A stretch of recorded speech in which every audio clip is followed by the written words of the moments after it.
Hello, everybody. Am I in the show? I don't think I'm on yet.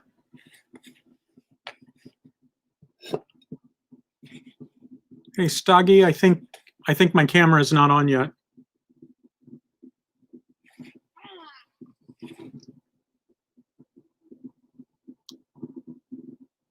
Okay.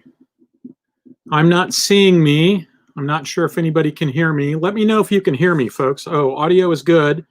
You can hear me, but you can't see me. So, Stoggy, you need to turn on the video. You need to click on me. All right, so while we're waiting for that to happen, I'll go ahead and tell you what's going on tonight. So tonight, the original plan was that Pat wasn't going to be here. And the current plan is still that Pat's not going to be here. And the reason why he's not going to be here, oh, hold on a second. Oh. Okay, it says that he's tried to add me and it's not working. I tell you what, everybody, I'm going to leave the studio and come back in and see if that fixes the problem, and then he can add me. So hold on just a second. I'll be back.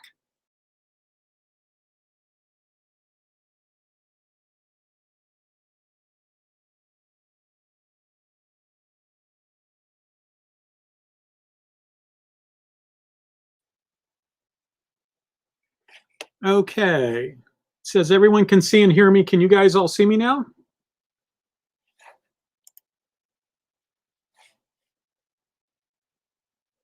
Can anybody see me? I'm not sure why it's not letting me add your video. Huh. I tell you what, Stoggy, can you log off and There we go. There we go. It was because it was still selected on the card.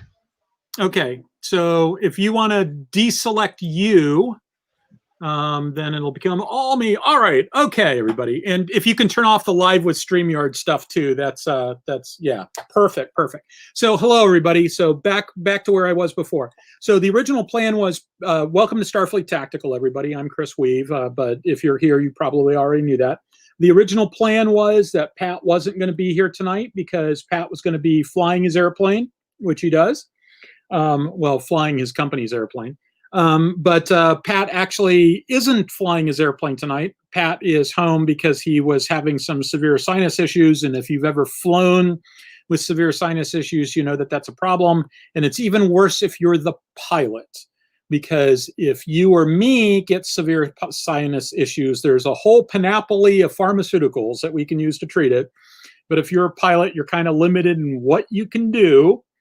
And so Pat ended up coming home early because he periodically has this issue and it gets in the way. And so paradoxically, he's actually at home recovering from his sinus issues, et cetera, et cetera. So it still ends up being just me tonight and not Pat. Alec is still suffering from the fact that he's got no internet connectivity of any reliability whatsoever. And Lissa's actually off tonight. You heard the voice of Stoggy, who's taking over for Lissa tonight. So thank you very much for producing the show.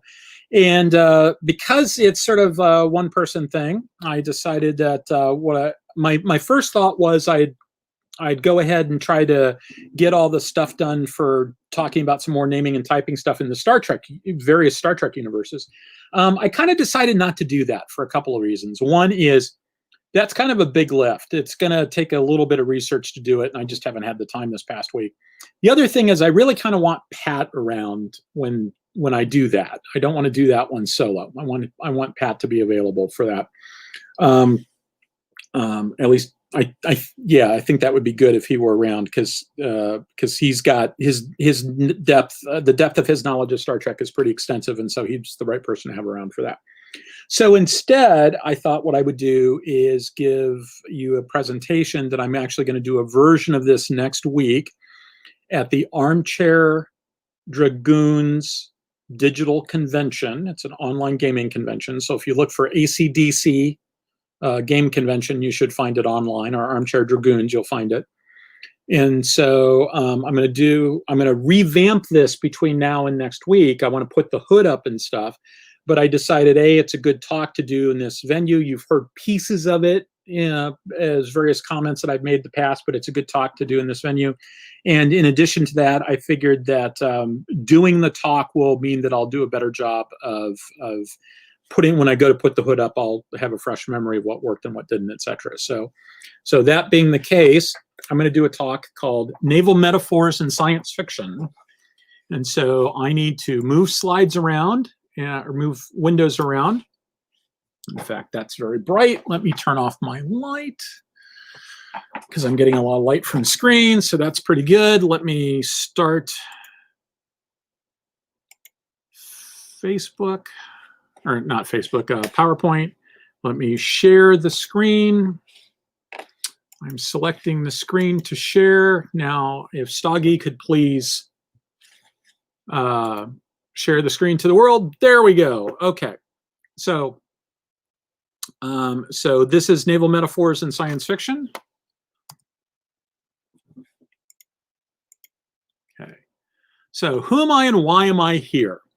Most of you already have heard some version of this, but for those who haven't haven't seen the original shows at the very beginning when I first started, I'm a naval analyst by vocation. I've been a naval analyst for 20 some years. I've been a wargame designer a paid wargaming designer for about half that time. I did that for 11 years. And I was a wargame designer and analyst. And then I spent 9 years working for the intelligence community. And now I'm back to being a wargame designer and analyst. I'm technically not being paid to be a naval analyst anymore, but I still consider myself one. In addition to that, I've been a longtime gamer and a longer time science fiction fan. And so this talk is really sort of the intersections of all the things that I get paid to do and all the things I do for fun. But I should emphasize my views only. I don't speak for any employer, past or present, or presumably future. So this is just my views on these topics. So, but as much as anything, who I am and why am I here is because it's Saturday night and you're all watching Starfleet Tactical. So that's what's going on. So here's basically what I'm going to talk about tonight in sort of big picture terms. I'm going to try to focus a little bit more on the background and concepts than I usually do, because I think that that's really kind of the meat of this. The models of space warfare is interesting, but the background and concepts is one of the places where I want to spend more time than I normally do on this. And then after the models of space warfare, I'll give you some conclusions, try to tie it all up together.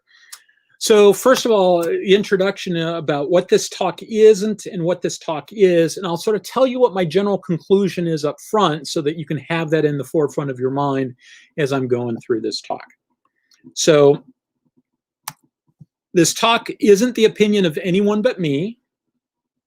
So not any past, present, or future employer, and it's not the opinion of Alec. It's not the opinion of Aries Studios. It's not the opinion of Stoggy. It's pretty much my opinion. They may share that opinion, but to be honest, I haven't had this conversation with Alec or anybody else associated with it, so I don't know if they do or not. It's not a comprehensive discussion of this topic. I've only got an hour. I could go on for days on this. In fact, I could go on for an hour once a week on this topic. And so this is really sort of the bread and butter of some of the stuff that we do here on Starfleet Tactical. So, this is going to be an introduction to the topic, and there are exceptions to almost every rule that I'm going to talk about here. I want to really emphasize that I'm not going to make an argument in favor of the right way to do things. I'm not interested in nitpicking about the details of universes, etc. I just want to highlight issues that I think is important. And I'll note, like I said, I come from this as the perspective of a wargame designer and analyst, of a naval analyst who's done a lot of reading about science fiction and who spends a lot of his time taking my professional knowledge and applying it to science fiction. So what I'm giving you is a glimpse of how I see these issues when I run into them in science fiction. So I'm not saying it's right or wrong. I'm saying these are the things that I think about when I run into it. So Now, that having been said, I once heard this saying that I think works perfectly here. Disbelief should be suspended but not lynched. So you may notice that on this show, I never talk about Star Wars in terms of like trying to apply my skill set to make sense of that universe. I grew up on Star Wars, right? I was 12 when Star Wars came out, right? The golden age of science fiction is 12, and that's exactly how old I was when the original Star Wars came out, and I loved that movie. And so, but I don't talk about Star Wars in this context because I don't find it to be particularly fruitful. I don't think it really illustrates a whole lot of stuff. I don't think it's consistent enough to even talk about what I think they do right and wrong. And I even hate using the phrase right and wrong in this context. But I mean, I don't, sensical and nonsensical. I mean, I don't even think it's worth having the conversation about that. So I generally just avoid it, right? Doesn't mean I can't enjoy it when I'm watching it. I just don't think it's a fruitful venue for discussion, so I don't discuss it. And that really sort of goes to this last point. Nothing I say should prevent you from enjoying any work of science fiction. If you like it, you like it. And if other people don't like it, that's okay that they don't like it either. And, you don't owe any excuses to anybody about what you like and don't like. I may argue with you about whether you say something makes sense from a real world perspective. That's a much different argument than whether you like it or not. And so I hope that you come away having a better understanding of how some things might work. But, I'm a Warhammer 40K fan. None of that shit makes any sense whatsoever. And Warhammer 40K is another universe where I don't try to talk about, commonsensical fleet tactics. How is their fleet spread up, set up? How would you build a navy in that universe? What does the manning policy work? How does naming and typing work in that universe? Yeah, just I'm not going to go there. I spent a lot of time paying attention to it, but I'm just not going to go there. So what this talk is, though, is an opportunity to pass along some information that I think might be interesting, and feel free to drop messages in the chat, etc., about whether you think this works or not, or whether the things I should look at, etc. And I really do view this as being the beginning of a discussion about how to think about naval warfare and science fiction. It's not the end of it. We've been having that ongoing discussion on a weekly basis, and I think, thank you for coming and helping, listening to me and Pat and Alec have this discussion amongst ourselves. And thank you for any of the feedback that you give on this and any comments that you make back. I definitely appreciate it. Let me highlight something on this slide. Okay, so this is the Galactica from the 2004 and on television show. That's all to scale. So that's the USS Nimitz and the space battleship Yamato in the same scale as the Galactica. So if you just, use your finger and your thumb to measure that, each one of those flight pods is about twice the length of a Nimitz and has more than twice as much area, probably, in terms of the flight deck. Although, off to the side, there's probably, where the tubes are, they probably don't have a whole lot of, that entire area isn't one great big open bay. There's some workshops and stuff off on the sides, but, it's huge. It's really huge. So let me give you the bottom line up front.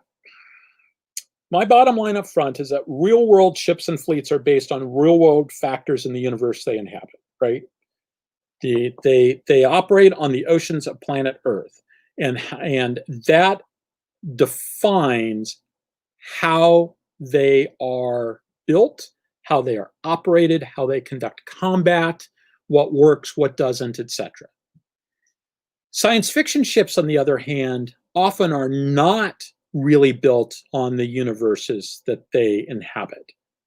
They're more often than not conversions of terrestrial navies. They're not products of their environment. Somebody takes a model from the real world, runs it through the science fiction converter, usually without bothering to turn it on first, adds the words "in space" onto the end of it, and there you go. And so one of the results of that is that a lot of these science fiction shows which use or works that use a naval model, it's sort of a mishmash of ideas from different historical time periods. You got carriers and battleships and this type of ship and that type of ship, et cetera, et cetera. Not all of them. Some of them sort of work that stuff out, but a lot of times you just sort of see a lot of stuff that are just kind of thrown in because there isn't that sort of historical real world framework that you can use as a filter to sort of differentiate between the stuff that kind of makes sense in the universe and the stuff that doesn't. The details of all of this are highly dependent upon your assumption. There's no real single correct answer for how to go about doing this. So the right way to think about this is that if you set up the assumptions right, you can make a set of assumptions that work for what you want to do, probably, but that's kind of hard to do, and we'll talk a little bit about that. So that's the end of the introduction. Let me talk to you about some background and concepts. And specifically, I'm going to talk to you about something that I call the 3 H's: history, hiding, and hydrodynamics. I think I've done part of this before, if I remember correctly. But I'm going to go ahead and do it again. And then the history, there's a lot of gross generalizations in that particular part of it. And that's just because I'm going to describe about 150 years of naval history pretty quickly with some sweeping generalizations and the like. I'm then going to talk about some of the notional attributes of space combat, and I'm specifically thinking about science fiction space combat, basically the general environment of space. You can get into all sorts of discussions about, stealth in space and, this and that and the other thing, and all of that stuff is highly assumptions dependent.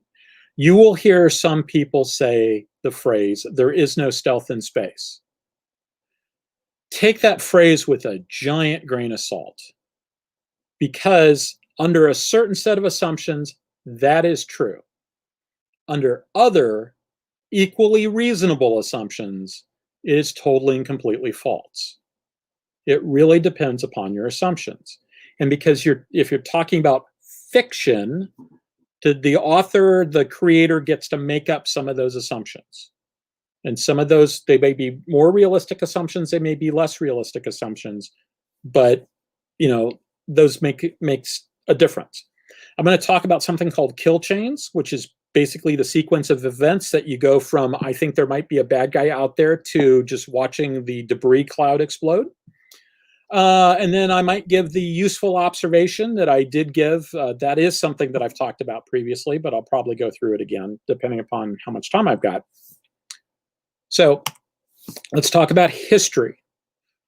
For most of history, only 2 general types of warships existed: battleships and scouts and auxiliaries. So note that I did not say escorts. I'll get to that in just a second. But I did say scouts and auxiliaries.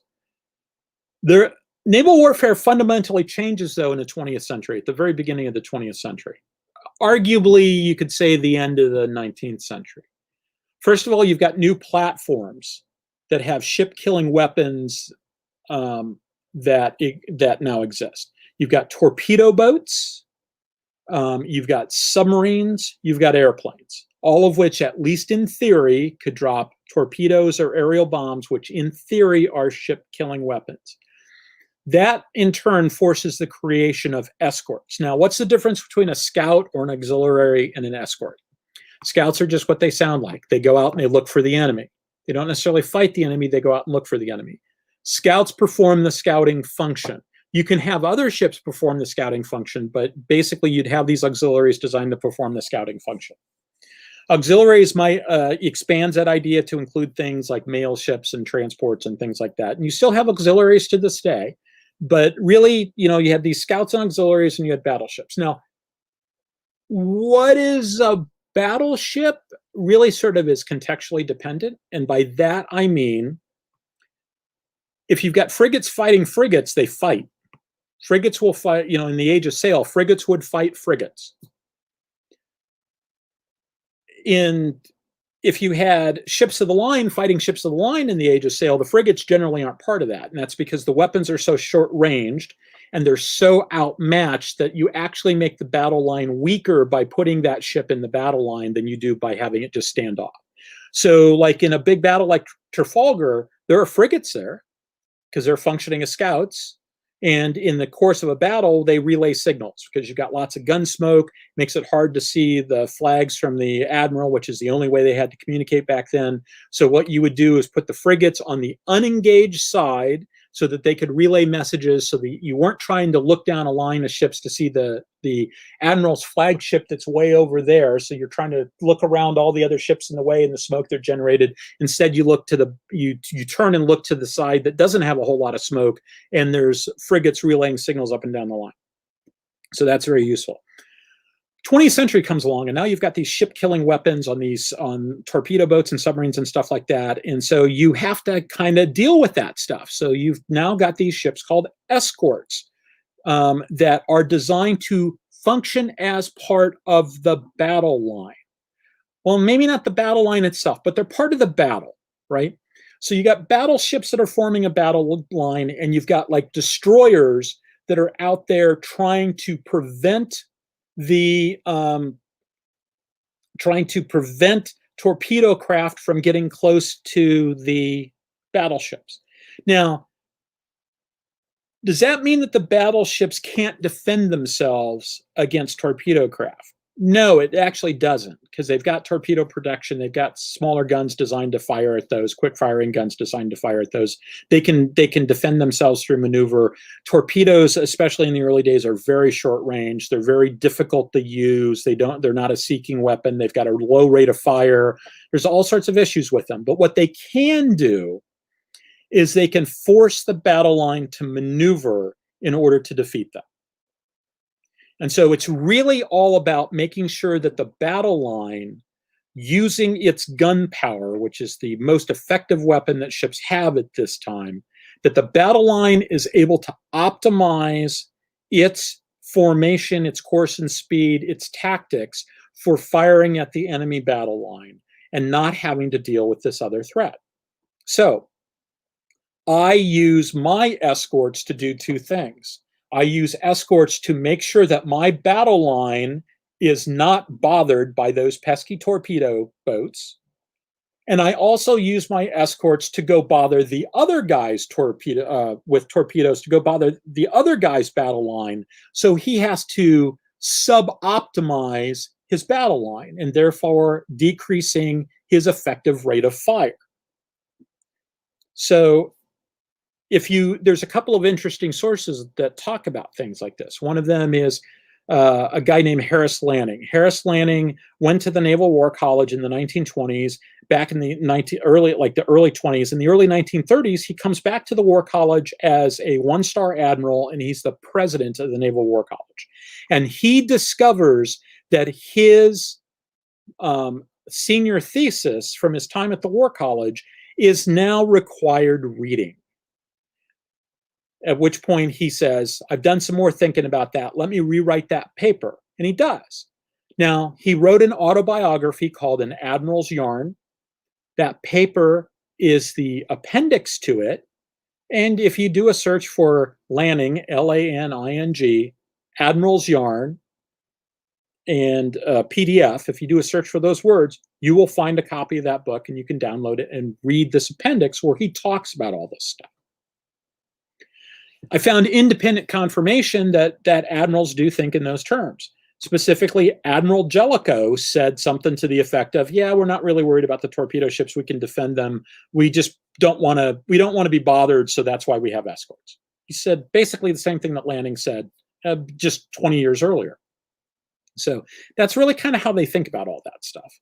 And that's how all that stuff works. The other thing that happens during this historical time period is that one warfare domain becomes three different warfare domains. And by that, I mean, you start off with basically surface combat, right? You've got ships firing naval artillery at each other. That's the way it was from when cannons were first invented up through the machine age, up through dreadnought, right? So finally in World War I, you start getting funky things like there's some airplanes, those crazy airplane things, and you've got submarines, and you've got dirigibles and stuff like that. But you start off with surface. Then you get submarines. Finally, you get air stuff. And so it went from I only have to think about other ships to I have to think about submarines also to I have to think about these airplanes. And as a result, ship design changes over time. And, if nothing else, the creation of the airplane would have forced the creation of escorts to protect from airplanes. And so combat really changes in the 20th century in a way that it hadn't. Okay, I guess sail to machine age stuff, that's important. But you go back to combat in 1600 looked pretty much the same as it did in 1800. Ships are a little different. Strategies might be different. Stuff was a little bit more effective. Stuff was more optimized. But, if you were a sailing admiral, they might have even still been called sailing generals at that point. If you were at sea in 1600 and you went to sea in 1800, you'd have a pretty good idea what's going on. But you go forward another 100 years and the world had changed and had totally and completely changed once and was about to change again. So this picture that's at the bottom, you saw this last week. Not all ships are created equal. These are both battleships built 28 years apart, 26 years apart, 28 years apart. They're radically different tonnage, but they're both battleships. So things change over time. Capabilities change over time. Now the Utah there are, I think, so it says Oklahoma. I think it might actually be Utah. Whichever ship it is, I need to go back and double check that. Whichever ship it is, it had been stripped by this point, so it doesn't have all of it's not kitted out. But even if it had been kitted out, the capabilities of the ship in the foreground, the Wisconsin, are way more than just the fact that it's a bigger ship and carries more armor. It's got better fire control. It's got radar. It's got guns that can shoot a lot farther. It's got better optics. It's just better across the board. Those newer battleships are just better across the board. So most science fiction naval models sort of borrow from mixed time periods, though. So you end up with a lot of different things that never really existed in the real world together. You end up with like spacecraft carriers and battleships in a way that, one isn't really supporting the other. And in most cases, that doesn't really make a whole lot of sense. Now, I gave you last week an instance where it does make sense. In Renegade Legion, they had sort of come up with a reason as to why fighters made sense. But you'll notice that they made sense in the context of small raids. They didn't make sense in the context of, I'm going to do a whole bunch of this stuff when battleships are around. So I always I feel a little weird when I see that in science fiction, and I can't quite understand why they're both there. Because historically, there's usually a period of turmoil where nobody can figure out what the right answer is, and things are sort of changing over time and stuff like that. But eventually you kind of settle down to stuff. Now, I'll note World War II really kind of wasn't yet that time, because people always think in terms of like it's all about airplanes. Yeah, mostly about airplanes. In large part, there's two things going on, though, to keep in mind. One is that we had so much more construction capability than Japanese did, and both sides knew it. In the early part of the war, we don't want to fight with our battleships, the ones that survived Pearl Harbor and the ones that were refurbished after Pearl Harbor. We don't want to fight with them because we know that if we just hold out long enough, we're going to have a better battle line. They want to force the battle early on because they know that later on we're going to have a better battle line. Once that switch happens, then they're avoiding battle, at which point we want to have the battle line duel with them. Battleships were capable of taking tremendous amounts of damage, even from airplanes. I mean, it took a lot to send Yamato and Musashi down to the seafloor. And so, saying that battleships were made obsolete by aircraft carriers really doesn't hold water. The other thing is, remember, aircraft carriers at that time period were only good during the day. So if there had been a night actions were fought with ships with guns.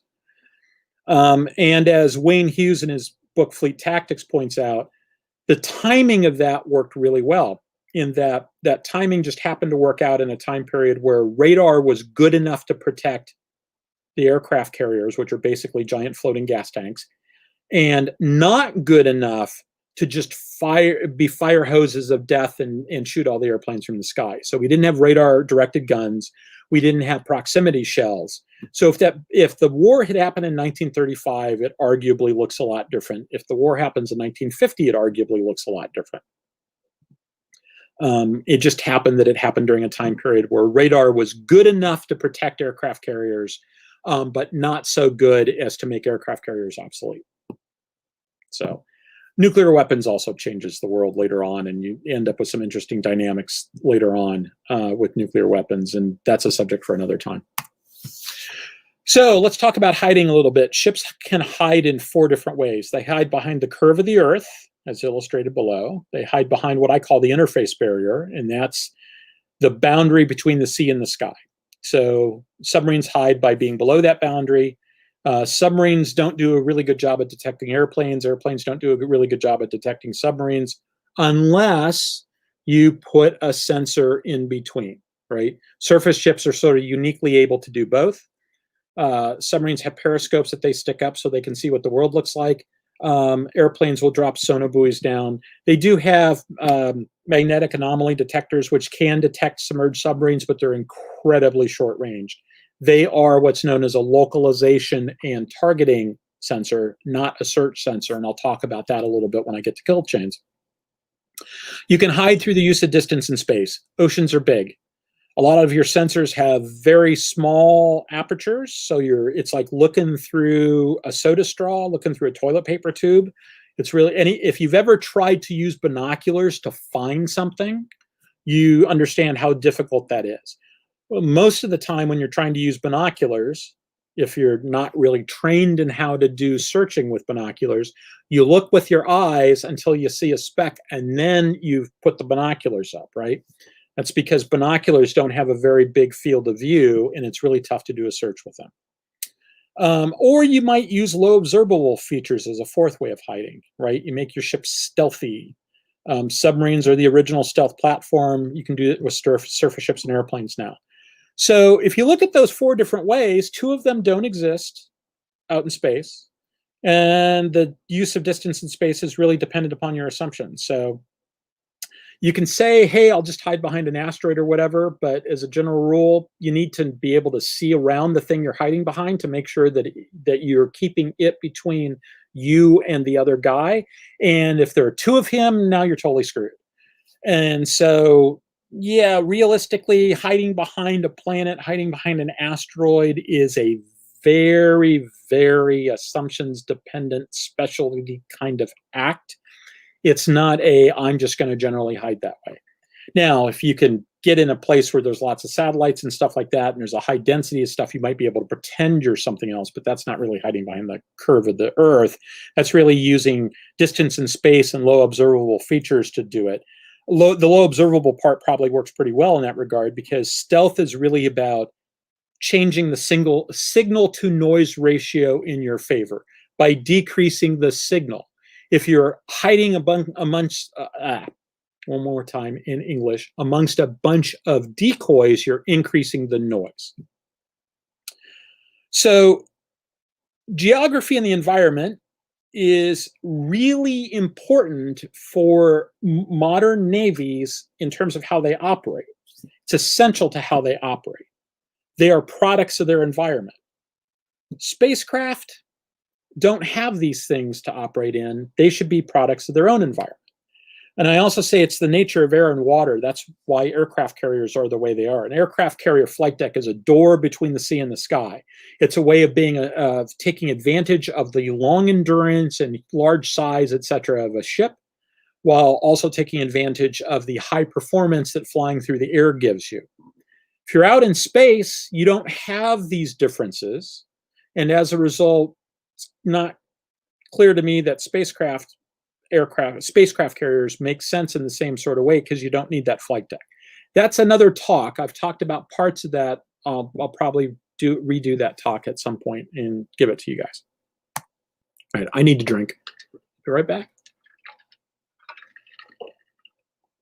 The last H is hydrodynamics. It basically says a long fast is a long ship is inherently a fast ship. And what that means is that the longer the ship, the lower amount of fuel it uses proportional, a lot of power it uses proportionally, and you need more fuel for more power. So long ships are inherently fast. An aircraft carrier, if it wants to, can just leave all of its escorts behind.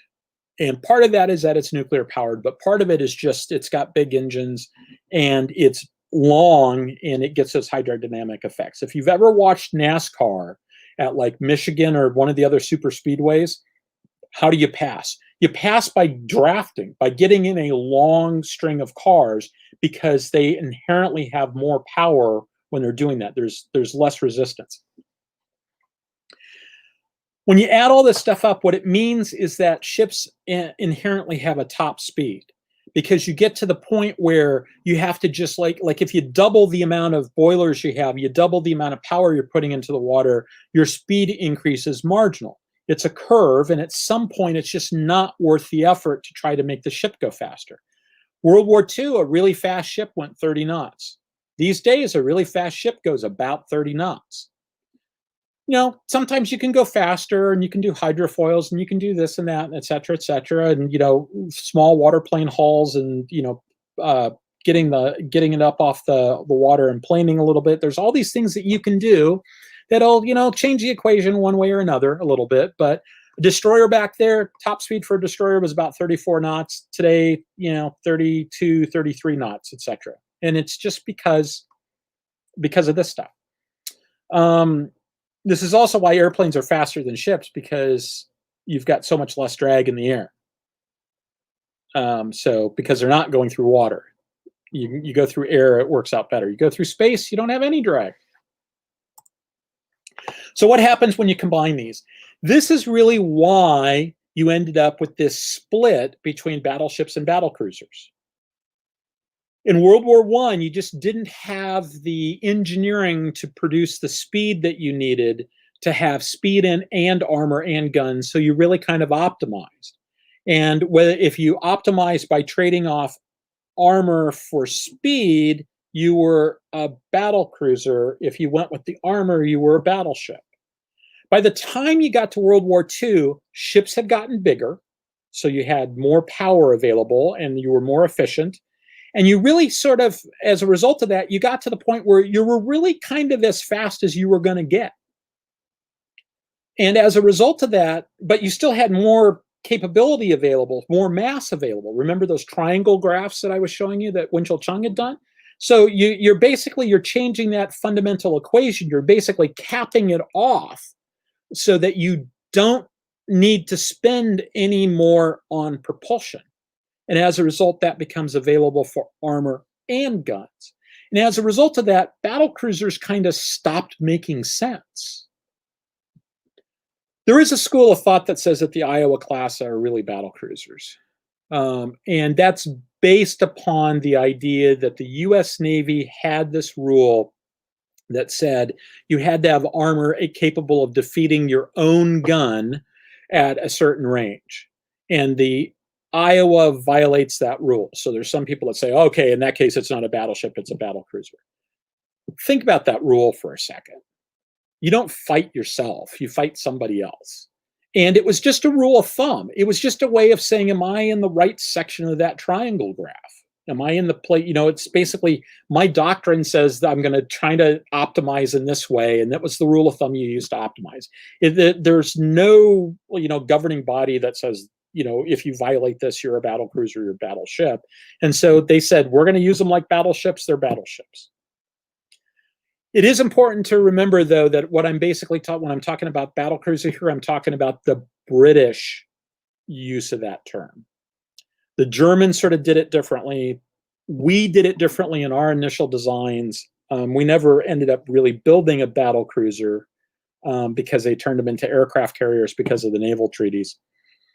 The Brits weren't consistent in terms of what they meant. Jackie Fisher, the guy who came up with it, used multiple different things. He had a tendency to say whatever argument. He just spitball whatever argument he thought was best at that given time. And he was famous for sort of like spending a lot of time in letters and stuff, just coming up with ideas about what a battle cruiser meant. And so as a result, that was kind of wonky in that regard. And there was something else I was going to say about the history of this. Now I can't remember what it was.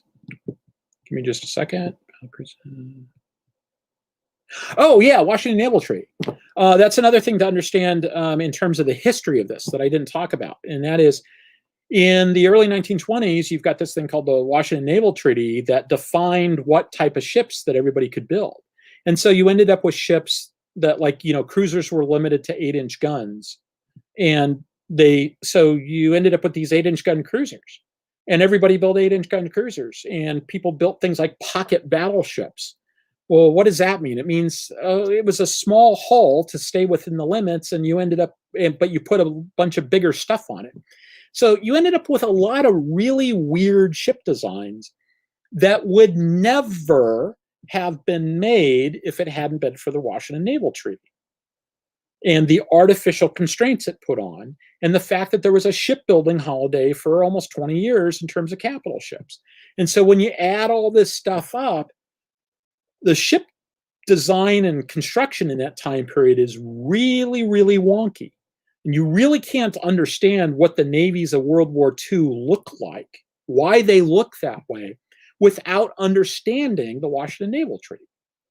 So when you take take a World War II Navy and run it through the science fiction converter and sort of, poop it out into in space at the end, you can end up with some weird stuff. The game Starfire and the novels that went along with it are a primary example of that, where they just got one of everything. If David Weber were here, he'd be jumping up into pointing out that when he wrote those novels, the universe already existed. He didn't design that universe. He was just sort of he was handed the universe and he wrote in that universe, which is totally and completely true. By the way, in case people hadn't heard, David Weber is out of the hospital. He's now recovering from his little COVID experience at home. There's a picture of him on Facebook. He does not have oxygen on, so this is good. So I'm glad to hear that. Okay, so let's take a look at some notional attributes of space combat. First of all, I already said there's only one medium out there. You don't have this sea air, you don't have subsurface, surface, sky sort of differentiation. Hiding is relatively hard because there's no horizon, there's no interface, there's nothing to hide behind. You've got unlimited line of sight, which usually would mean really long looks. Now, some of that depends upon whether you have like a tactically useful FTL drive. If the way it works is the opponent comes in at a jump point and then they spend 3 weeks coming towards you with a big bright fusion torch, I'm going to see you coming. If they have a warp drive and but you don't have a tactically, you don't have speed of light sensor or faster than light sensors, you're limited to speed of light sensors. The first he's there is when he just pops out of warp and he's right there. And so you might get really long looks depending upon how those assumptions are met. Size and speed is largely driven by energy efficiency, the amount of fuel you have, the mass of the ship, but it's not maybe how long your life support will last, but it's not driven by hydrodynamics. Ship-killing weapons are probable because the kinetics of spaceflight and the energy is needed. I mean, if my ship is going to move at tens of kilometers per second, then my weapons can move at tens of kilometers per second, and if that hits a target, it's going to leave a mark. So all of this is assumptions dependent. The creator of the universe gets to define those assumptions. Hopefully they've done it in a way that makes some sense. And like I said, disbelief should be suspended, but not lynched. So let's take a look at kill chains. A kill chain is a sequence of steps necessary to hit a target, right? So the simplest is find, fix, finish. Find, where is it? What am I shooting at?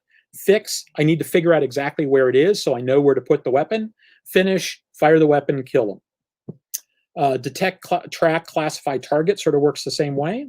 There's lots of different kill chains. Basically, every sort of warfare community has their own version of a kill chain. I highlighted the ASW one because that's the one I'm most familiar with, because that's the one I worked with all the time because I was an ASW analyst. So detect, track, identify, localize, attack. And they're pretty much exactly what they say. You first of all, you detect what it is, you track it for a while, which helps you in the identification standpoint step, because you need to figure out, am I really tracking a submarine? Is it an anomaly? Is it a whale? Whose submarine it is, right? Is it a friendly submarine? Is it a neutral? Is it a bad guy? I don't want to accidentally pop off and kill a neutral. Localize is I need to go from there's a submarine out there in this big nebulous area to it's right here. A lot of the sensors you use for detection that have wide sweeping fields of view don't really give you something that's small enough to put a weapon on, right? It's the difference between I've got a rifle with a scope, I'm looking around, I see, oh, there's the target, the deer or whatever, the duck, whatever I'm going to shoot at. Don't tell me whether you can use scopes against deers or ducks. I don't know, but play with me on this one. And then you put the scope up, and now you can localize it. Now you can target it in a way that you couldn't do when you were just sort of looking around. You don't use the scope to do the search because you've got this narrow field of view and you won't find anything, right? So that's why sniper squads, there's always two guys, right? There's the guy with the weapon that is going to take the shot, and then he's got a spotter that sort of does the detect and the track function, and then he's given specific instructions so that the sniper can do the localize and attack functions. So let's give a quick example here using ASW. You've got a long-range detection using seafloor sensors or some other national asset. You track using a series of acoustic detections and or radar hits as they put up their snorkel. You listen to the sound the submarine's making. You sort of go, okay, I can hear rotating machinery. I can hear the turbines, et cetera, at specific frequencies. And a specific set of frequencies, you can say, okay, that matches this type of submarine. You localize using magnetic anomaly detection to sort of say, okay, I know it's over here somewhere, and I localize it down to this very small area. The really bad thing about MAD is that it's incredibly short range. The really good thing about MAD is that it's incredibly short range. If I can get a detection on MAD, I know exactly where it is and I can drop a torpedo on it. And so then you drop the torpedo on it. And then, the torpedo kills it, which is easy, right? Assuming you drop the weapon in the right place and it doesn't fall for the decoys and it detonates close enough to do damage. All that together takes a bunch of time. There's a reason why ASW stands for awfully slow warfare, in addition to anti-submarine warfare. So let's take another specific example here. You've got these alien fighters that have come down. You're Will Smith. You're a hotshot Marine fighter pilot. You're going to go off and defend the U.S. by shooting these things down. Your weapons are probably going to have a hard time with these. Why do you think your weapons are going to have a hard time in terms of the kill chain that I put at the bottom? Well, the answer is they're probably not going to be able to target it because your weapon's going to think it's a decoy. And the reason why your weapon's going to think it's a decoy is because weapons have gotten smarter by getting stupider. They've gotten smarter by getting less flexible. So in the original air-to-air weapon, they created infrared air-to-air missiles, and they would detect the heat coming off the jet engine of an airplane. And so the first countermeasure was to drop flares out. So now you've got this alternate heat source, and the missile goes after the alternate heat source.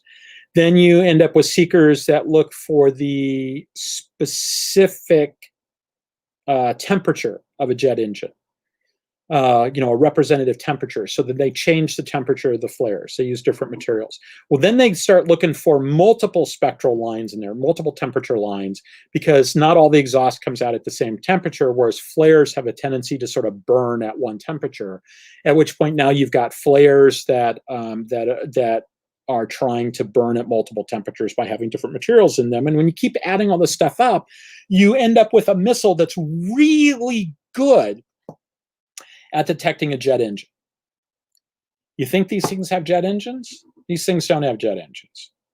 So you point your weapon at the missile, you wait for the target lock, and you never get the growl tone because the missile's thinking, You can't fool me. You're not a jet engine. So paradoxically, an old weapon might have a better chance against this thing than a new weapon does.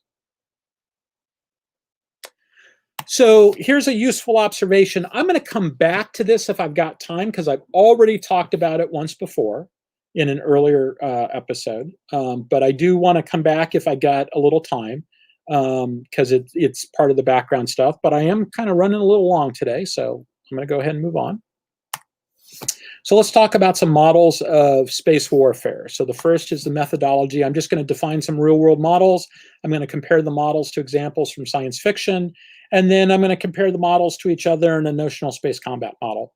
And so I'll warn you, it's a little rough around the edges because, the people who are making Stargate are not thinking in terms of, I'm going to create a pure model. They're thinking in terms of, what do I think works with this week's show? And as a result of that, remember the part where I said they're not products of their environment? That isn't just space. They're also frequently not products of the environment of the particular show or book that they come up with, because they will frequently do things that violate some of their own assumptions for it.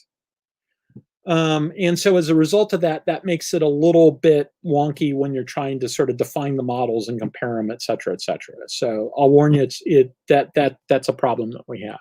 So let's define exactly what I mean by a model. It's a simplified representation or description of a system or complex entity. What do I mean by that? It's you come up with something that where you're basing it on something else, right? A model ship, like a model that you'd buy and assemble with glue, is a representation of a real ship. It's not correct. It's the wrong size. It's made out of the wrong material. It doesn't have all the bells and whistles on it. It's not functional. All models are wrong, but some models are useful in sort of giving you an idea of how things work. So in this case, as I said before, a lot of these, what you see in science fiction, are just starting off with a historical naval model and just sort of filing the serial numbers off. You wouldn't want a model to be 100% accurate, because if it was, it's no longer a model, it's the real world. But just because all models are wrong doesn't mean that you should maximize the amount of wrong, right? It's not an excuse. It's an explanation that says that you can still gain value even though the model is not a perfect representation. The important thing is, does the model represent the stuff I need to get the value out of it? So these are some criteria I'm going to try to kind of look through, and I need to sort of refine this a little bit. As I said that I'm doing a presentation next week, this is the part that I need to sort of change for next week when I do the ADC presentation. And so I'm glad I got the opportunity to do this for you guys tonight. You may be the last audience that sees the original version of this. So when I say real-world models and equivalents, I'm going to look at surface warfare, which is basically battleships in space, and we'll look at Honor Harrington. I'm going to look at undersea warfare. I'm not really going to look at air warfare in terms of fighters in space by itself. I'm going to wrap that into carrier warfare, because while there are examples here and there of fighters in space where you don't have some sort of carrying vessel, like sometimes you see stuff like that on Babylon 5. You used to see that occasionally on the old Buck Rogers. The Star Wolf books by Edmund Hamilton, they had fighters, but they were basically FTL fighters and they didn't really have a carrier vessel. You're more likely to see it in all these different sources, a bunch of different sources, as carrier warfare, as sort of Battlestar Galactica type stuff. So I'm going to look at Battlestar Galactica instead. So here's basically a description of battleships in space and how I think it matches with Honor Harrington. I'm going to take a drink. So hopefully you guys all read all that while I'm doing it. So I think it's hiding is generally easier on Earth than it is in the Honor Harrington universe, although you do have stealth capabilities there. So that's kind of how I think that model works. Submarines in Space 2300 was a game by Game Designers Workshop. It was consciously modeled as submarines in space, or hide and seek with bazookas, as they call it. Hiding in that universe is generally easy, and hiding for submarines is generally easy. It's really kind of hard to find submarines if you've got any talent for it. Sensors are getting better, submarines are getting better. You've got one-shot ship killers, so that model this model kind of works when you run it through the science fiction converter. 2300 really sort of captures that undersea warfare feel. As I said, I'm going to do that as part of this. So on the carrier warfare. So one of the things I've always wondered about Battlestar Galactica is, where are the escorts? You kind of see them in some of the movies, like you do see them in Blood and Chrome. You never really got the impression that there were many there in the miniseries. You certainly didn't see anything like that in the original series, although it is in the books. But I always sort of wondered why, it's a high value unit. You're putting all your eggs in one basket. I would have thought that you would want some escorts to expand the battle space a little bit, to sort of give the carrier time to do its thing. Now, on the flip side, in the real world, aircraft carriers have a lot of restrictions that Battlestars don't have. They have to go into the wind. So there's restrictions on what direction they can be going and in order to do launch and recovery operations. They have a bunch of gear on their flight deck, which limits their maneuverability, because if you do a turn too hard, you end up dumping airplanes and people and other equipment over the side. So you've got these limitations that, a Battlestar just generally doesn't have. Battlestars are generally, it's all self-contained, and they can sort of go off and do their thing. So maybe you don't need escorts with them. So one of the things that always bothered me about the original Battlestar Galactica was the complete and utter lack of ship-killing weapons. It's sort of like you've got a World War II aircraft carrier, and you're having carrier battles that consist of nothing but people firing 50 caliber machine guns at each other.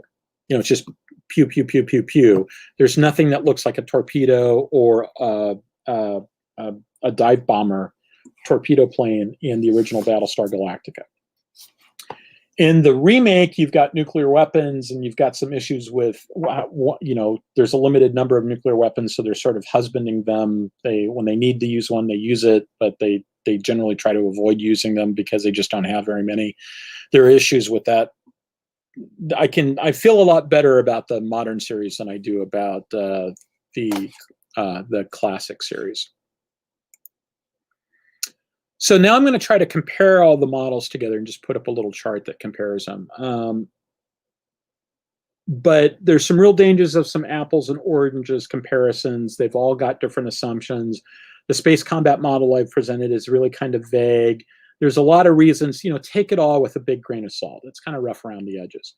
And finally, this is all assumptions dependent. I'm trying to be an honest broker here and actually show you how I see it. I'm not trying to put my thumb on the scale for any of them, but, take it all with a grain of salt.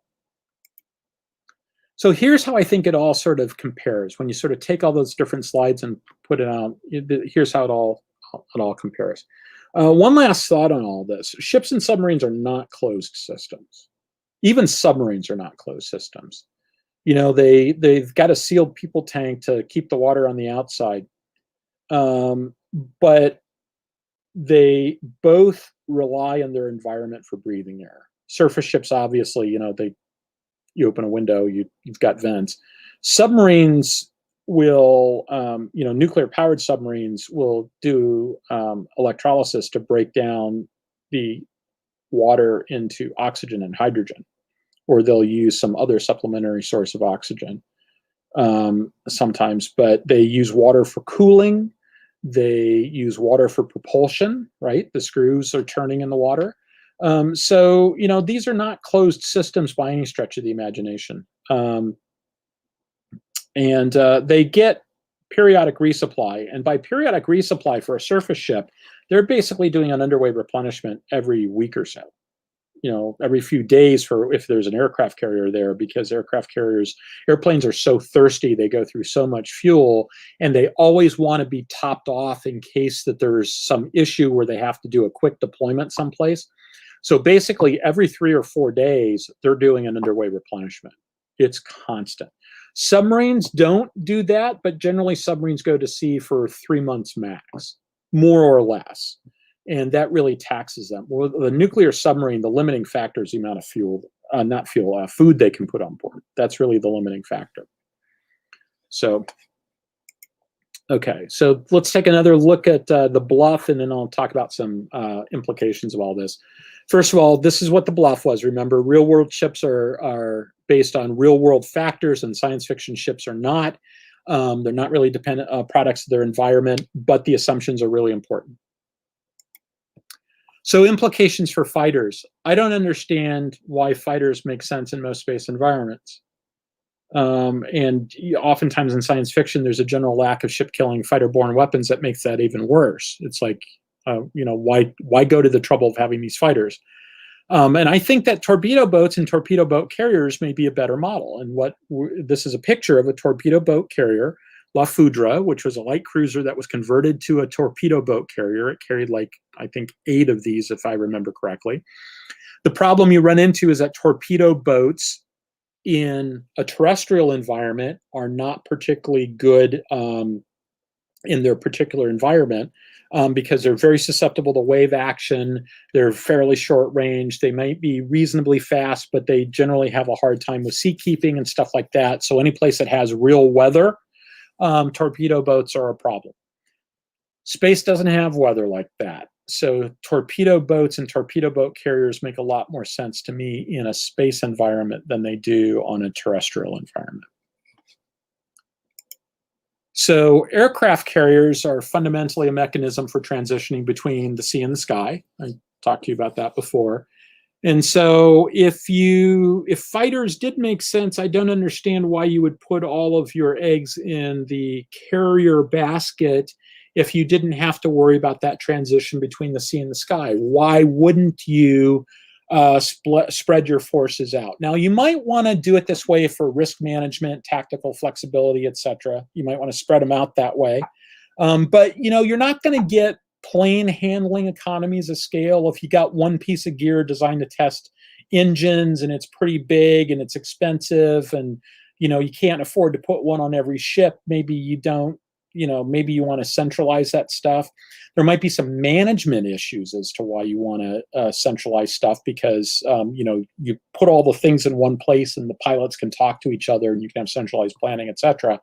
But a lot of times with the right way to think about current aircraft carriers is you have to have a big ship with a big flight deck to make it happen. And as a result of that, since you have to do it that way, you end up putting all these other functions on the carrier along with it. So you get all these other things as sort of like natural byproducts of how you're doing it. You might still want those byproducts. You might conclude it's worth creating an aircraft carrier or spacecraft carrier to get those byproducts, that's really your design goal, but that's not how they do it now. Now they're really just sort of, making a virtue out of necessity. So you'd have to, you might come to the same conclusion, but you'd have to rethink it to get there. So a few takeaways. Many of these historical models are problematic. There are many areas for future discussion that we can look at, including Star Trek. There's a lot of stuff I didn't include, like logistics. I think tactical FTL changes all of it. If there's other topics that interest you, please add them in the comments. I'll do my usual thing of grabbing the comments before we close, and I'll try to respond in the next, sometime this coming week on that. That I think, a few sources I find especially interesting. Babylon 5, because you got fighters on all the different ships. CJ Cherry's Alliance Union work. She uses naval terminologies and ranks and, calls them carriers, but they're really way different. They're closer to torpedo boat carriers than they are an aircraft carrier. I like books with tactical FTL, but speed of light comms, like The Game of Fox and Lion and Exordium and Fire on the Border. And Scott Geyer's Ganellan series specifically adopts a torpedo boat model. The closest thing to a fighter there has a crew of about 10 and has its own carried craft. and is not FTL capable. If you really want to be anal retentive and you want to design an entire Navy, this will probably be the subject of a future talk, because this is basically a model of designing a Navy. There's an essay I wrote about this along with David Weber in the book House of Steel, the Honorverse Companion, where we basically use the Honorverse as an example for all this, and David goes through how he did that. And with that, I think we've reached the end, and I'm at 104. So I think what I will do is, rather than going back to that slide, what I will do is just make a point of maybe next week talking about that slide a little bit, because I think it's worth going back and taking another look at. I am expecting that Pat will be on next week. We have not talked about what we're going to do next week. We did talk for 3 hours today, but we didn't talk about what we were going to do next week yet. And so we'll have to sort of figure out exactly what it looks like. But with that in mind, I think I'm largely done. So, Stoggy, do you have any comments? The comments that I have would refer to Wing Commander, some of the things you were talking about, the lack of appropriate torpedoes. I think you might find in the Wing Commander movie made by Chris Roberts. Yep. And it made me think that I need to get you into Star Citizen so you can see what Chris Roberts has been making lately. I have been steadily making my willpower and saving throws versus Star Citizen. I've got a friend who's a rabid Star Citizen fanatic, and I've been successfully avoiding getting bit by that bug, because I need another hobby. Like, I need a hole in the head. Well, you don't. Honestly, you just need to get a very basic access account, because for instance, if you're familiar with any of the ships or any of the chatter on it, I have an Idris, so I already have one of the capital ships. Oh, cool! And I have a whole bunch of other big stuff, so you could basically roam around them and lose your mind on going over their systems and how they're laid out. Because I mean, they really put a lot of work into these ships. Yeah, and they look beautiful. They really look beautiful. And unlike the usual pictures, this is a very immersive experience. You can go into them. You can, do everything. Yeah, and let's see. There was somebody, Jim Wisbrook, said something about Stowe is better than Star Citizen.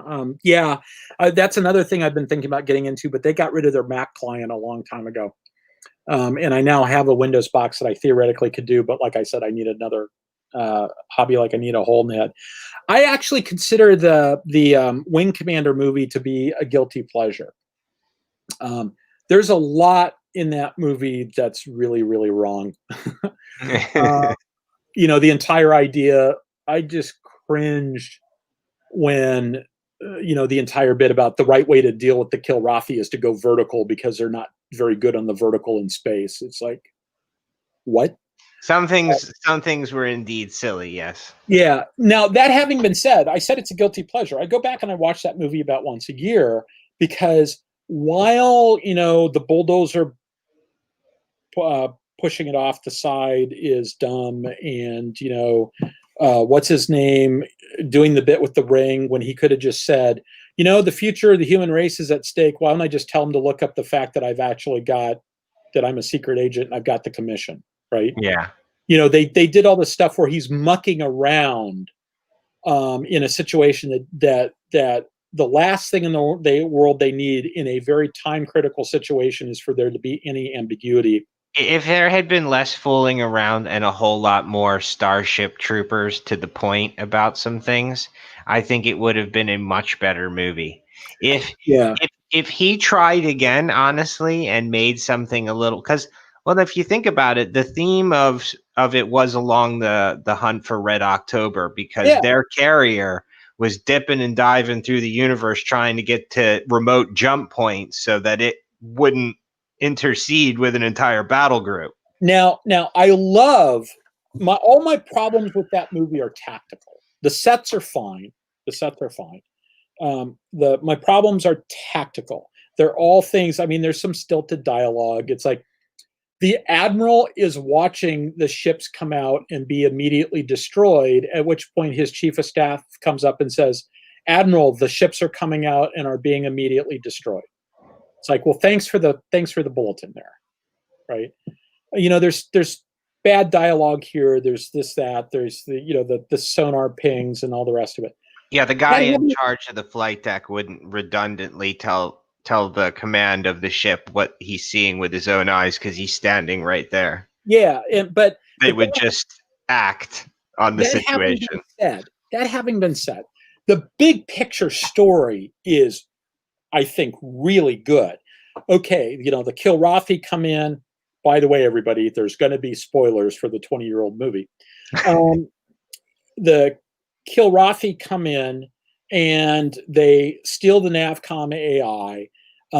And so Earth is now in trouble. And the admiral says, I need you to do two things for me. I need you to intercept these guys, slow them down, and send me a report so I know what I'm dealing with. But you got to buy me some time so that I can move forces into place. They go and they do that. They run into an opportunity that they seize, and it's like, and it goes from, if we can pull this off, if we can actually get the information back in time, we can turn this from a disaster into a great victory. And so it becomes, we need to get this back in time, and they do, and they pull it off. The basic, one-page outline of that story is fantastic. Mm-hmm. I agree. And so that's why I'm willing to put up with things like the two Freddie Prinze. Yeah, well, yeah. and the other one's actually a bigger problem for me. The entire idea, it's like, okay, yeah, I got it. You got laid and you enjoyed it, but you've known her for like 5 hours. Yeah. Or 12 hours or something like that, and you're acting like like she's the love of your life and you've known her for a decade, right? You've known her for like 12 hours, and I get it, you're bummed, but hey, you'd be more propelled to go out and kill the enemy than you would cry over the corpse.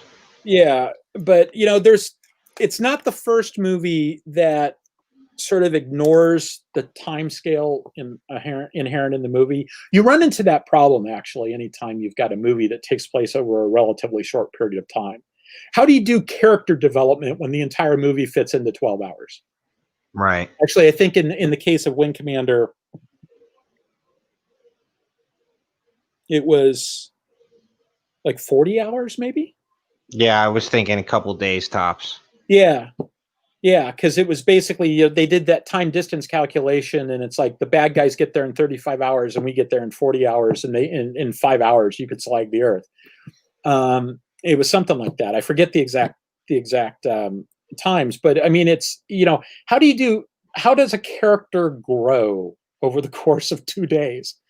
And okay, yeah, it's possible. Everybody has those type of. Well, honestly, if you remember, that movie was very off formula compared to the games. I was not a member of, I never played that game. Well, so, Mark Hamill was essentially the star in all of them. So yeah, he played. Did he play the Admiral?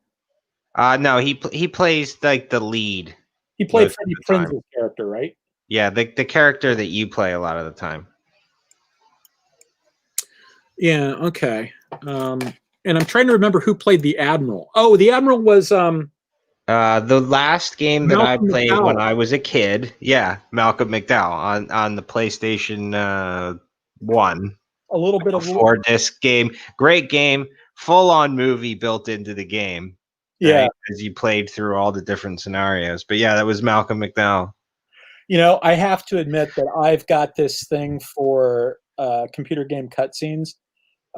So there's some fantastic YouTube movies where they would take all of the cutscenes. Oh yeah, some of my guilty pleasures are watching those things as well. Yeah, and as I see that you're also a cat fan, not to necessarily shameless plug of another channel, but you should check out Owl Kitty.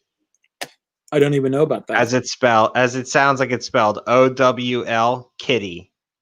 Okay. You'll love what this guy does because you're a cat person like me. Yeah. Speaking of which, hold on a second. People will be disappointed if I don't pull up the kitty. Now, the part that's not immediately apparent is that he's been in the litter box, and now I've got a handful of litter. Now you're a mess. Buddy, thanks. He's adorable when he's not being obnoxious, but he's also the dirtiest cat I've ever had, just in terms of he's always tracking litter everywhere. I'm going to have people come in and clean up this apartment, professionally steam clean all the carpets and stuff when I move out, even though the plan is to not be here very long. The plan is to go buy a house. Don't worry. If you've been there for longer than 2 years, they typically throw the carpets away after every tenant. Oh, they didn't with these. These weren't new when I got them. Oh, okay. And sometimes they do that. I know that the last place I lived in, they were not going to do that. But he didn't seem to track litter as much as in the old places he does in this one. I don't know what's going on. He's all over litter since moving here. So, all right. I think, Halo writes that the Halo cutscenes are great too. I love the Halo cutscenes. I haven't really gone and looked through the STO cutscenes. I need to do that. A lot of the Warhammer games, both fantasy and 40K, are fantastic. Yep. I've done a lot of the 40K ones, like I did Battlefleet Gothic, and a bunch of the other ones, and really liked all the Mass Effects ones. One of the things I like about the Mass Effect ones is that they put them together in like all the ones dealing with this character, all the ones dealing with that character. Mm-hmm. They give you a whole story arc. Yeah. Yeah. So I love the fact that they're doing story arcs on that stuff. I wish I had, there's part of me that goes, I don't need to play the game. I've got the Cliff Note version. So I spent a lot of time when I lived in Charlottesville. For the first couple of years, my friend Arias Kaufman was my roommate, and I spent a lot of time watching him play Skyrim. Mm-hmm. So I didn't play Skyrim at all, but as I would tell people, I used to play a lot. I spent a lot of time watching Skyrim, but then I took an arrow to the knee. So that was a lot of fun. I spent a solid 5 years playing Eve 23/7. Okay. So I had an hour of downtime every day. There's some interesting stuff on Eve about. Oh, you if you watch their videos, you'll absolutely fall in love with the game, even if you don't have time to play it. There's a guy who's basically a historian of the game, including a historian of the game history. And so he blends the real world aspects of it with the in-universe aspects of it. And he's written a book on it that I've listened to the audiobook. And it's very fascinating how the tactician and a historian. You know that Eve was there at Benghazi, right? The attack at the embassy. No. The IT guy was playing Eve. He was actually out on a gate camp, and he was talking to his fellow Goonswarm people live while it was happening. I did not know that. Mm-hmm. That's fascinating. That's really fascinating. You can go very deep down a rabbit hole with Eve because that's it's like a worldwide thing, and quite frankly, it was Bitcoin before Bitcoin was Bitcoin. Yeah, and one of the interesting things about Eve, I found this utterly fascinating when I heard about it. Eve is old enough that their star database is not particularly accurate. Now, do you need an accurate star database for something like this? Well, no. It's a nice to have, but you don't need it. Elite Dangerous's star database is actually way more accurate because It's accurate to reality, but Eve's is accurate unto itself. Yeah, which is perfectly fine. Yeah. Well, it was all computer generated. When they kicked that off, they essentially started an algorithm and a computer made the entire universe. Which works for me. One of the recurring themes when I'm talking with Pat Doyle and some of the other folks about Ian Bunine about Star Trek type stuff is the fact that, all of our understanding of the Federation, the relative positions of all these different powers is based upon 2D maps. Yes, you would love my opinion of this because I'm an Ever, right? My take on the map is that of a strategic sovereignty map in Eve. And my whole opinion of why the Klingons and the Romulans are actually so pissed off at the Federation is because the Federation is actually like an aggressive expansionist, and they are actually encircling empires.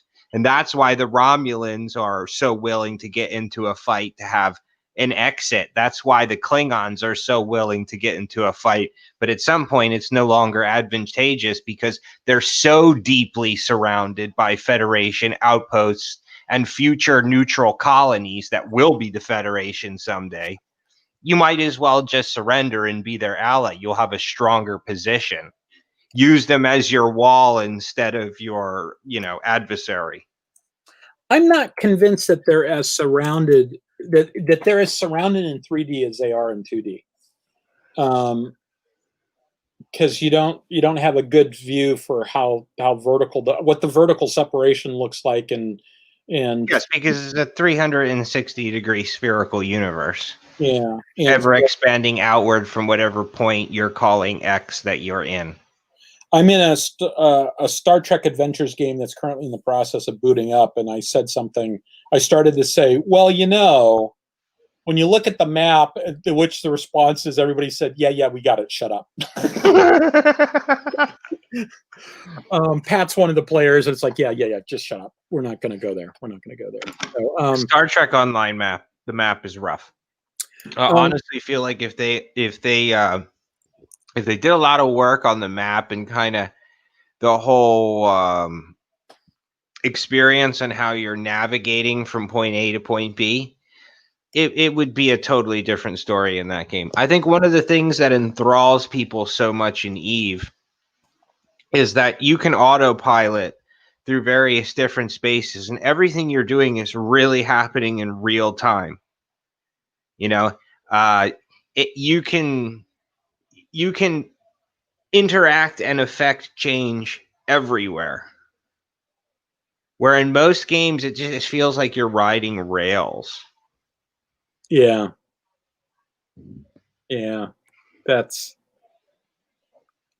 true. But I've avoided Eve for the same reason I've avoided some of the other things. It's like you can't go in partial on Eve. You got to go all the way. Yeah, Eve is not a game; it's a lifestyle choice. Right.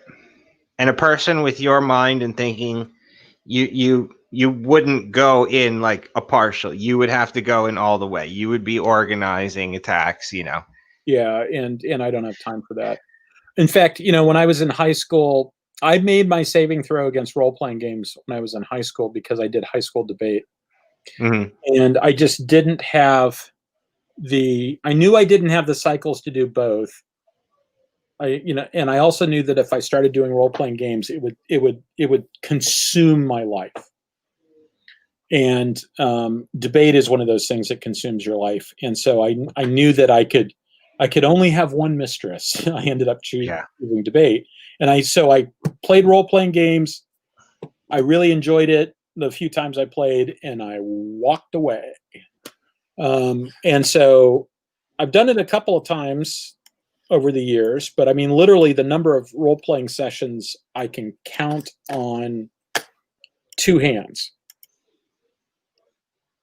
But we're about to play a Star Trek game. So it's going to be fun. And almost everybody associated with the game is a naval analyst or in the Navy or was in the Navy or something along those lines. And so it's going to be kind of an interesting thing. I am approaching it as a game designer and analyst. I am going to write a data collection and analysis plan.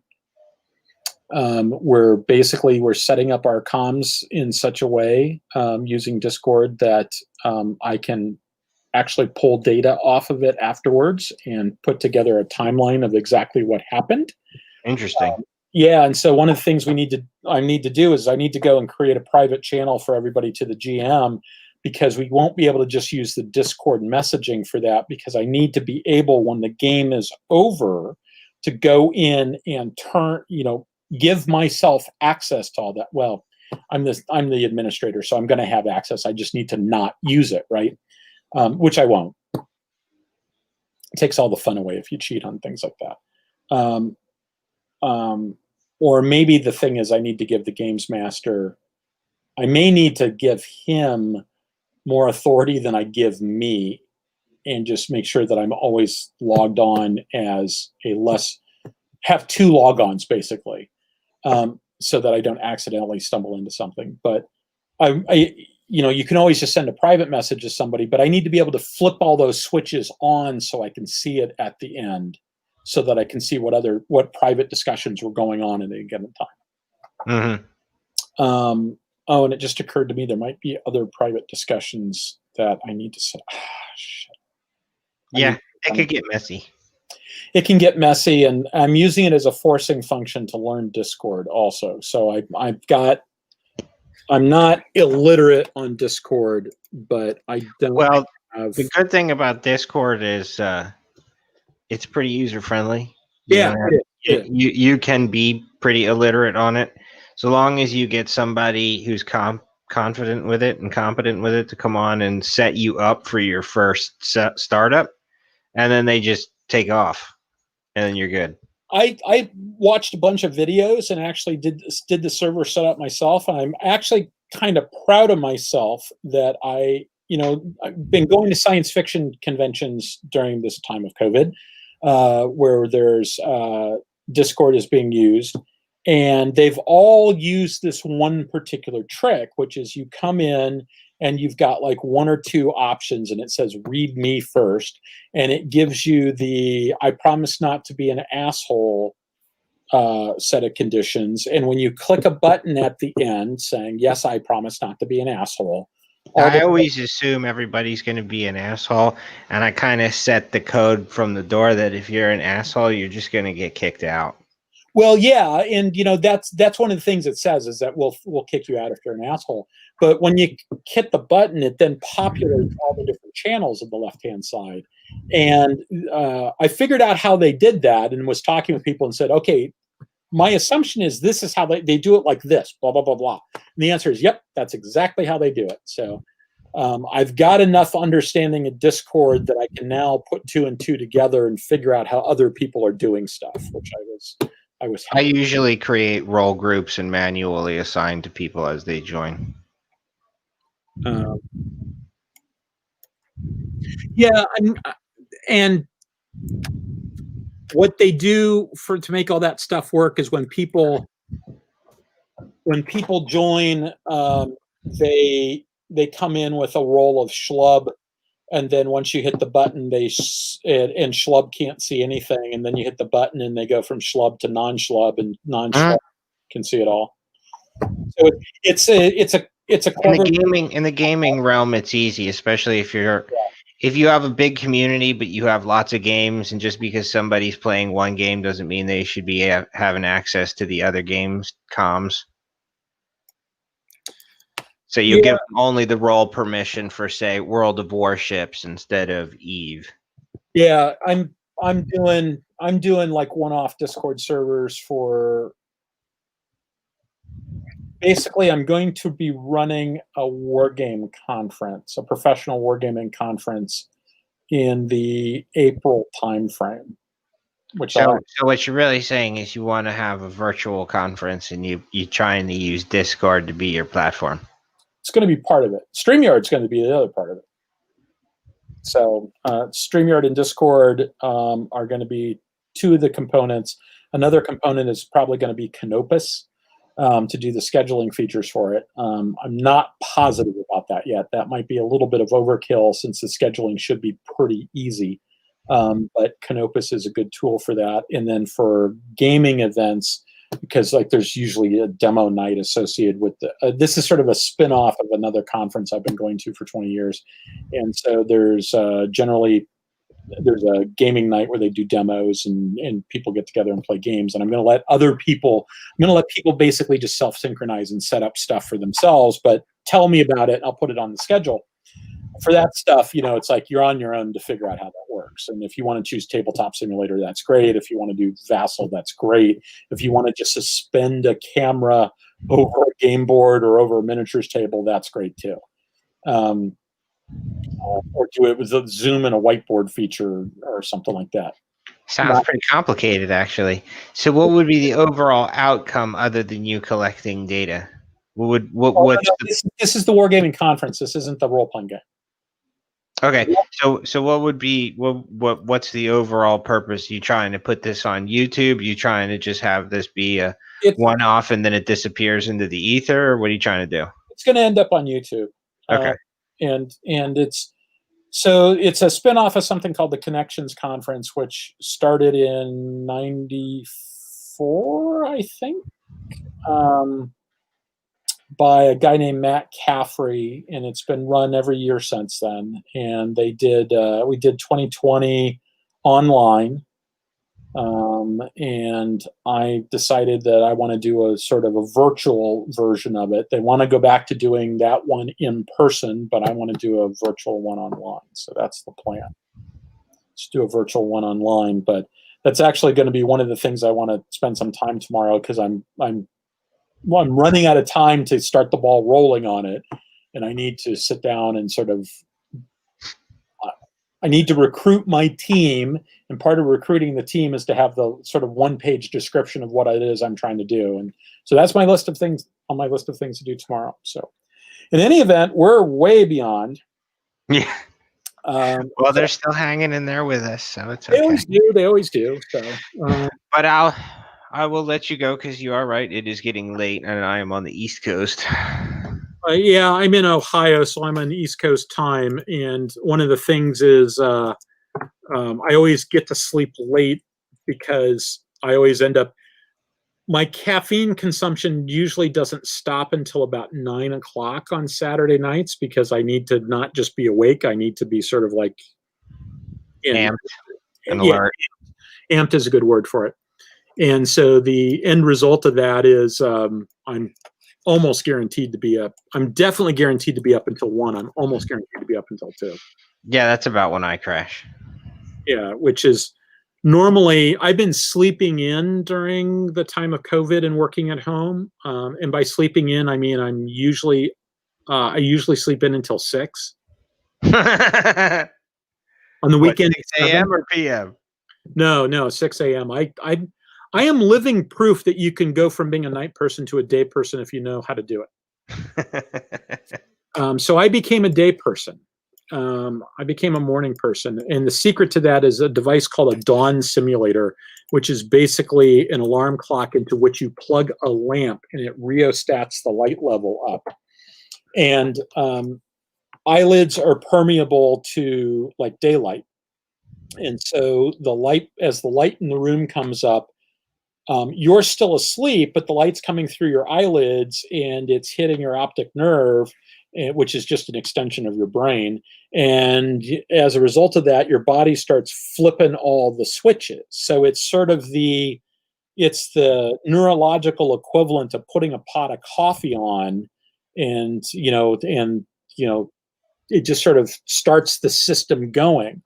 So it's extremely rare for me to wake up by hearing the buzzing of my alarm clock. It's almost always the case that at some point, like about 5:45, my eyes just pop open and I'm awake. So it really avoids that, I'm just a zombie in the morning thing. Yeah, dawn simulators are great, and you can get the same effect with an with computer controlled light bulbs and, hey Siri, wake me up at 5 a.m. or bring the light level up or something. I don't know what the exact command is, but I know people who do that. My newest alarm clock is actually the kitten pictured in my my frame there. Yeah, well, She'll crawl down my covers at 10, find my back, and start stabbing me in the back until I wake up and feed her. it is the case that Reliable. typically I am woken up way before the light comes on, or when the light's just barely on, because Buddy decides that it's time to come and wake me up. He does that all the time. Rub my belly, give me treats. Yeah, that's what cats are all about. Yeah, rub my ears. He really wants his ears rubbed. So he'll come in, and there are times where he's come in just because he wanted, 15 seconds of having his ears rubbed. He'll come in at 3 o'clock in the morning, wake me up, then he wanders away, and it's like, I'm awake now. No going back to sleep. Yeah.